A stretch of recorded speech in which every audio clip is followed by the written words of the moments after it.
All right. This is Okay. Barrett Freeman with the PropertyTales podcast. Thanks for joining us.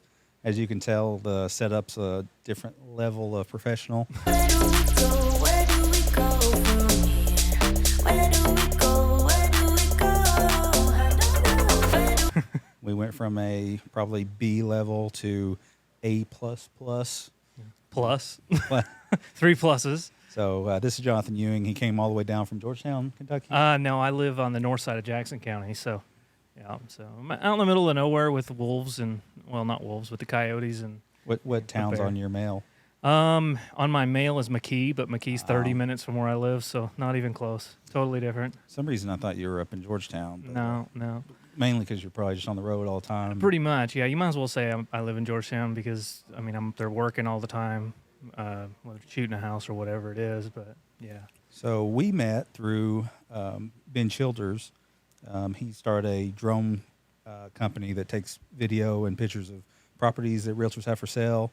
How did you first meet him? So I met Ben, I guess it was 3 years ago now. So when I quit my job in May of 2020, Ben came about, I think it was in July of that year. So after I met him, he was actually quite small at that point in time, which looking back, it really wasn't that small. It was bigger than what I was doing. But he kind of took me on and said, hey, can you do real estate photos? Because I was already taking pictures anyway. And then from that, I was like, yeah, I can do photography. And he said, send me some samples. I sent him some samples, and 3 years later, we're still doing this thing. So Yeah, you did when I first met you did a really good job of bringing the credibility really hard without having to say anything. Because when you show up to the job, you've got the best equipment. You got stuff I've never even seen, and I'm not in the video production world, but it was all really bright and shiny. And then you did a few shoots for us, and the production quality was just so high. So I guess I'm just saying that to say that I'm sure Ben's happy he met you. absolutely, I think so. I mean, I'm one of those people that I believe that you get what you pay for in life. So if you buy a quality car like a Mercedes, you're going to get a decent vehicle, right? Or if you go buy an old Chevy Cavalier, how long is it going to last, right? It's kind of one of those things. And in the video and audio world, you want to have really good microphones. Like, I mean, we're recording on some of the best microphones today that even they use in Hollywood. They use it in the music industry. I see So- these on my favorite podcasts that do video. Yeah. So when you sent this list to me and it had this mic, Yeah. I was like, okay, this Yeah. is some high-end stuff. What do you tell people you do when they ask, like a stranger? So I used to tell people that I was a photographer. However, I've switched over now to media creator because I feel like that's more of the general spill of what I do, because I can do it all. I'm an audio engineer and a video producer, videographer, photographer. I mean, we do it all. So Yeah. I'm like a jack of all trades, but it's all the same thing, if it makes sense. Well, I mean, you're a content creator. Correct, mean- correct. Yeah, so content creator, but I would put myself in like the media production Okay. company category, just because it covers audio, it covers video, it covers all those broad spectrum of things, if that makes sense. What drew But- you to this industry? So ironically, when I first started photography, I was working at Toyota at the time in Georgetown, and that took up quite a bit of my time. But I was, On the factory floor? oh yeah, I was on what we called Trim One. It was the worst of the worst place to be. If Toyota's watching, I'm sorry, but I did learn a lot. They're a great company. they I are just wouldn't fantastic. want to be putting the cars together. Absolutely. So I was on the assembly line. So I was putting things on like wiring harnesses. I was putting on like airbags. Everything that you don't see on a car, I put it on at some point. Master cylinders, that kind of thing. That no one knows what you're talking about right now. Yeah, probably not. That's fine. I get the same deer in the headlights look with photography and videography talk, especially with my wife, because she's like, just shut up and just, you know what you're doing, just shut up and do it, okay? Oh, I'm sure my wife's that way with real estate talk. Yeah. So, but anyway, from that, I had a little bit of disposable income because I paid my house off early in my 20s, my first house, and then bought my second house, which we could talk about that, later on at a later date. But so I paid off a lot of debt using Toyota, and then so I had a little bit of disposable income, and I got somehow or another, I think it was on the internet, I think photography caught my eye, and I bought a camera very similar to what we're using here today, and a lens that was roughly $1,500, which is a lot of money for a lens back then. But you could zoom in on the moon and you could see every little crack and crevice, and that's what I was doing. I was taking pictures of wildlife and pretty much stuff from far away, and I got the bug. After I got the bug, I was like, okay, what's next? Strictly like photos though, or were you messing with was, videos? No, it was photos. And this was 6 years ago. So, 2016. So this has been 6-7 years ago, and then the industry, of course, like you just mentioned, the industry switched over to video primarily now. So And you saw the writing on the wall. I saw early. the writing, yeah. And I just took my opportunity at that point to start soaking up as much information as I could get and using it to my advantage, and here we are today. What was your first paid gig? I would say, let me think back. That's a good one. Let's see. That had to feel pretty sweet. It was, yeah, and I think it was very little money, like $80 or something. I think it was a family friend. It was just portraits, I believe. Yeah. And it was kind of hit or miss there for a long time, but it took me, like I'd mentioned before, quitting my job and making myself available to where I could actually start, say, like on a Tuesday at 8 a.m. be at a shoot, and then it kind of went from there. But I had to walk away from Toyota. Thank God for them, because they taught me a lot about time management, stuff like that. You grew up there. Pretty much, yeah. I started there when I was 23. Yeah, your So- 20s. I mean, that's when you're learning how to interact with the world. That's right, yeah. So, and then I quit. I think I quit there when I was 28 or something like that. So, I was there 8 years, so almost a decade, I guess. Something special about doing a job that's your own company and then being paid. Absolutely. Did you do you remember the first time that someone gave you money for your service? Well, yeah, I do. And like I had mentioned earlier, it was like that $80 that I made the first time. I was like, that was when it hit me. It hit me at that moment, and that's when I realized, hey, I'm onto something. And that's when I dove in full force, full head on there. But yeah, that feeling that you get when you make your first dollar on your own, not from working from somebody. Almost like alchemy. It is. Comes from nowhere. Yeah, you're like, wait a minute. You can make money from doing a side hustle or whatever it is. It's not a paycheck. Yeah, that's not a paycheck. And then when you start expanding on that and the ball starts rolling and the years go by, there's way more opportunities as a business owner than there is working for somebody. Hands down, it's an incredible thing. It really is. If I'd known what I know now back in my younger 20s, I'd have done it then. I really would have. Blake and I started in 2016 as well. Really? Mm-hmm. And I'll never forget, we just bought our first house. We just remodeled it. And we put a for sale by own or for rent sign in the yard. And I got a million calls that first day, people just driving around Corbin. Finally, someone said, we looked at it. We want to rent it. Where can I meet you? It's like, well, come to my office and we'll sign a lease. We had them sign a lease, and they gave me like $500 cash. And I'm just like, that's crazy. And yeah, you're just like, I just made $500. And that's a lot of money if you think about it. Because, see, I'm gonna give a little bit more information than I probably should, but everybody kind of knows that Toyota is like a really good paying job. When I was working there, my paycheck every 2 weeks, which is how much I got, or how often I got paid, was about $1,200, which is good money. It's not bad. you could live off that. You could live off that, yeah. But in the world of working for yourself, you can make way more than that, way more. So, I mean, You remember what you made your first year outside of Toyota? Outside of Toyota, well, thank God I paid off a lot of debt, so that really gave me the flexibility to do what I'm about to say. So I think the first year, which was 2000, the year 2000, I started in July, full time.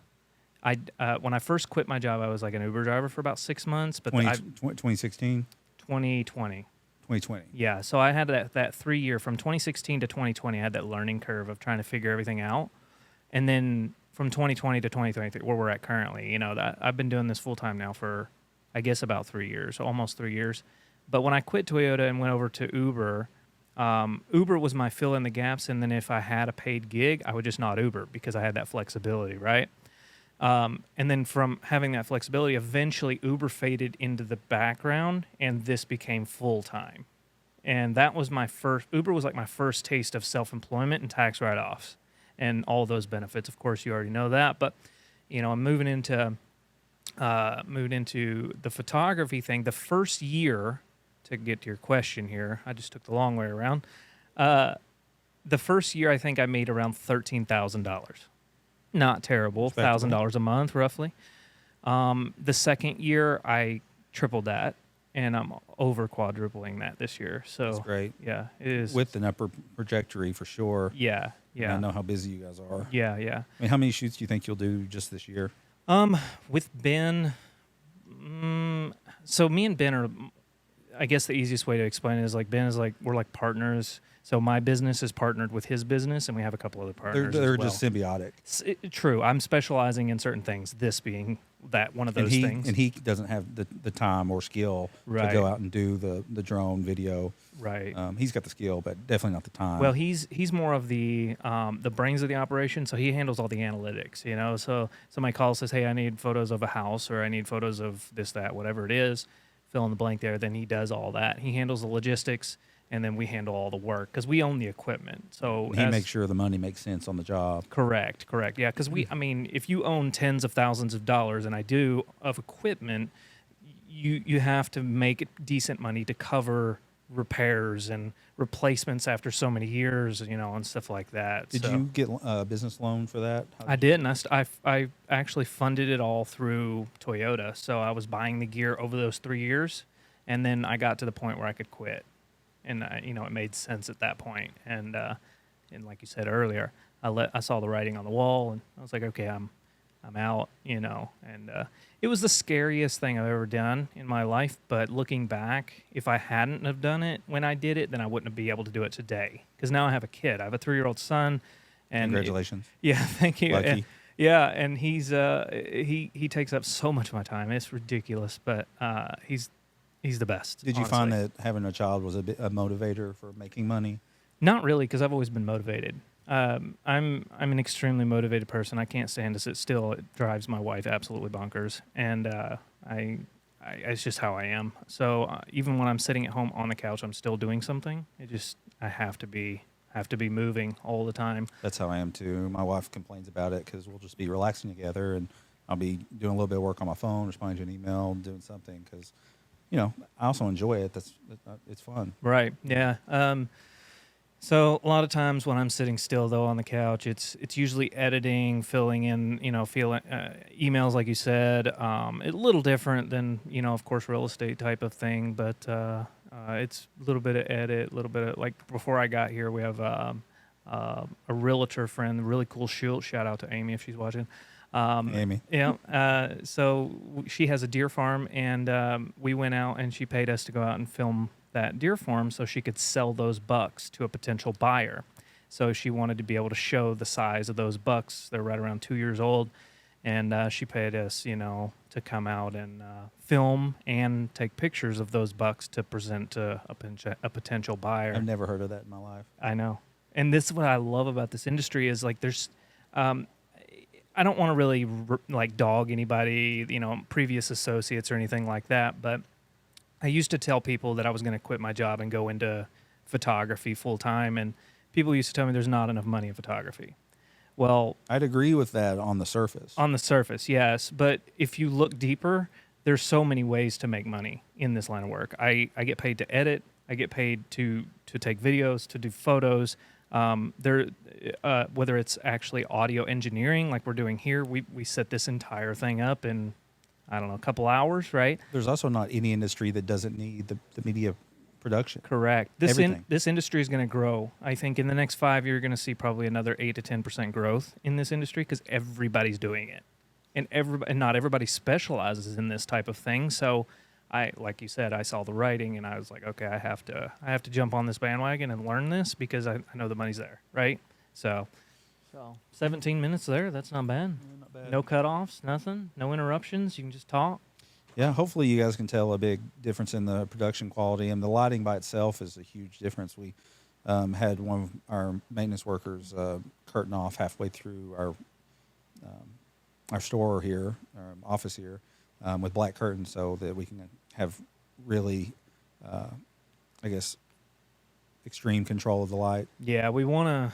In our line of work, we want to black out everything, and we want to have control of the color of our light. The temperature, as far as the temperature goes, whether it's 5,600 Kelvin or whatever. I know I'm trying to off on a tangent here, but we want to control the light as best you can. So what you're seeing right here is 100% controlled lighting. We've blocked off the light that comes through the front. If anybody's watched Barrett's previous podcast, you can see the light, and it's fluctuating. Sometimes one side of his head will be blown out, and the other side is perfectly lit. Also, it's just sunlight, so sunlight changes every minute. Correct. Yeah. So if you're on a cloudy day, your Kelvin number changes. You want to make sure that you can repeat the exact same thing over and over again. That was the problem we were having. And I had zero control over what it looked like every time. So each episode looks very different from the next. And, Correct. I was just doing what I could to make that work. But yeah. I saw your struggle, and I was like, okay, I gotta help the man out. So, you can only watch a man drown for so long. That's right. Yeah. So I think he reached out to me, and he's like, hey, here's my podcast, and I'm like, hey, you need any help? And he's like, that would be fantastic, man. He was like, it was like a sigh of relief. He finally. You don't even know where to start. And all this stuff, and the one jarring thing was you sent me the camera. It was like $800. I was like, okay, that's very expensive, but I want a very nice camera. And then you're like, oh, well, you need a lens too. I'm like, yeah. What do you mean? All right, well, send me the lens you think I should use. And then I looked at that. It was like more expensive than the Yes. That was the one thing I wish I knew back when I first started this as well, is I wish I knew you could buy a cheap body and buy expensive glass. You can make a cheap camera look really good with good glass. Well, if you walked down the street with the camera and the lens, 100 out of 100 people, if you ask them which one costs them more, they'd never know. No, everybody would be like the fancy camera with the technology and the electricity. Mm-hmm. This has just got glass and some plastic. Yeah. But I mean, I'm learning more and more. But that one was an interesting lesson. Mm-hmm. Yeah, I think I had to spend a lot of money to learn those stupid lessons because I didn't have anybody to mentor me because I had to learn it the hard way. Well, I've fortunately you've made a lot of things easier than they would have been normally, but I probably spent a few $1,000s on my first setup. Yeah. And I definitely spent my wheels in the wrong directions and bought stuff I didn't need. But that's inevitable. Yeah, especially any business, whether it's this or anything else, you're definitely going to waste a little bit of money trying to figure out what works. Sure. Yeah, when I started, I started with a Canon T6i, which is like ridiculously looking at how I come from a crop sensor to a full frame. This camera is a full frame. Full frame cameras are much better for low light, and it shows. You can see in this image. But if I had known back then, I would have just bought better glass because I was thinking, okay, I need to buy a really expensive camera body. That's what's intuitive. That's what I was thinking. Correct. Like, let's get a big 4K cinema quality camera. Yeah, you don't need all that. So you need better glass and better light, and that's the beauty of cinematography. Cinematography is all about problem solving, as we discussed earlier, and figuring out what looks best, because every set is different. But going back to the lens thing, I've probably got close to $20,000 in lenses and only $3,000 in bodies. Yeah. Now that I understand a little bit more about it, I'm not surprised. Yeah. I wouldn't even know what you're talking about. Yeah. Yeah. One little technical question I had is how do you what do you shoot your drone footage with as far as frames per second? So Okay, so it really depends on what we're doing, but let's use Ben Childers photography as an example here. And that's what I know. Okay, so in Ben Childers photography, we shoot drone footage of houses, mainly the outside, gives us a different perspective of a property, and it helps out a potential buyer because you can see everything around that house. Back to the question. So in drone work, we always shoot in 60 frames per second. Okay. And that's so that we have the flexibility in post to either speed up or slow down the footage. And, that's the primary reason why we use 60 frames a second. If we're not filming real estate and we're looking to just get cinematic, we're shooting in 24 frames a second. So So the only benefit's just speeding or slowing down. pretty much, yeah. So this is shot in 24 frames a second. I know I asked you if we should up it. Yeah, this but- is the industry standard. If you're shooting on an A camera that doesn't need to be slowed down, 24 frames. You don't want to spin your wheels if, we're uploading this to YouTube and, all the social medias. I don't want a huge file to have to work with too. Correct, yeah. So unless you plan on like speeding up and doing some really quick jump cuts and fancy work, there's no sense. Just 24 frames, and you're good. That's So, good to know because yeah. iPhone will shoot in 60 frames a second. I've Yeah. never messed with it. Yeah. What I have messed with, though, is the slow motion, Mhm. and it looks terrible because the lights will flicker and strobe. Correct, yeah. So if all I had to do was shoot in 60 frames a second, and then I could just slow it down in editing. Correct. Okay. Yeah, so each lights are different.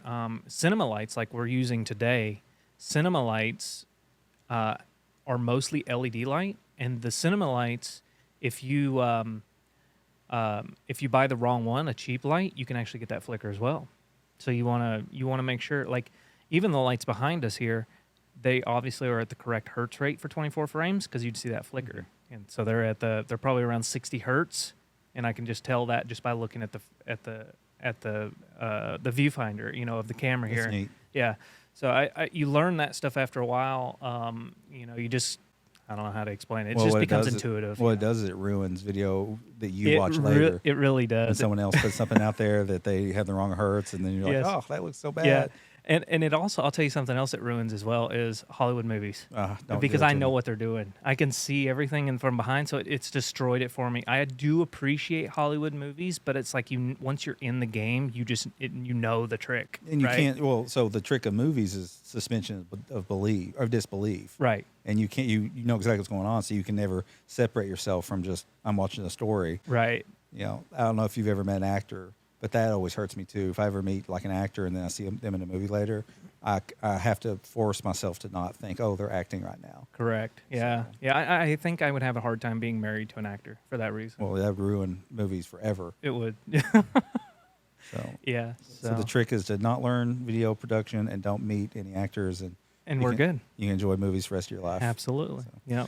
All right. Well, I think this was an amazing first test and use of the space. So thank you so much You're welcome. for You're everything. welcome. So, Yep. It was a pleasure. all right, guys. This has been Property Tales Podcast with Barrett Freeman. I appreciate you guys joining us, and I'll see you next time. Okay. So what do I need to do on this thing? Nothing.